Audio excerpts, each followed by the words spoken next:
যাই বউ মনে হয় ঘুমিয়ে পড়ছে, তাহলে প্রেমিকার হাতে কথা কয়ে নি। হ্যাঁ জান কও। তোমার বউ কি ঘুমাইছে? হ, ঘুমাইছে দেখেই তো তোমারে ফোন দিছি। তোমার বউ যাতে কোনোভাবে জানতে না পারে যে তোমার সাথে আমার এখনো সম্পর্ক আছে। আরে জান, এটা নিয়ে তুমি কোনো টেনশনই করো না, কিচ্ছু জানতে পারবো না। তাছাড়া আমার বউ তো কানে কম হনে, ওরে ডিভোর্স দিয়া তোমার বিয়ে করবো। সত্যি? এত রাইতে তুমি কার হাতে কথা কও? যার হাতে মনে হয় তার হাতে কই, তোর কাছে কই বদ্ধ নাকবো। বুঝবার পারছি তুমি আবার ওই শয়তান বেডির হাতে কথা কইতেছাও।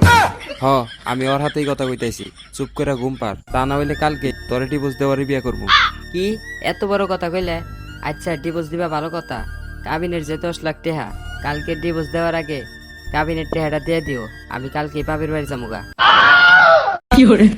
ডিভোর্সের কথা কয়ে না আমি কি বিপদে পড়লাম, নগে নাই 10টি হা, আবার কাবিনের 10 লাখ জিমুকন থেকে ভুলেও ডিভোর্সের কথা মহি আনা যাব না। আর হল, আজকে থেকে তোর হাতে আমার কোনো সম্পর্ক নাই, তুই আর কোনোদিন আমার ফোন দিবি না। ওটা ভালো, আমার মাফ করে দাও, আমার ভুল হয়ে গেছে। আর তোমার ডিভোর্স দিব মানে এটা অসম্ভব, আমি তো তোমার অনেক ভালোবাসি।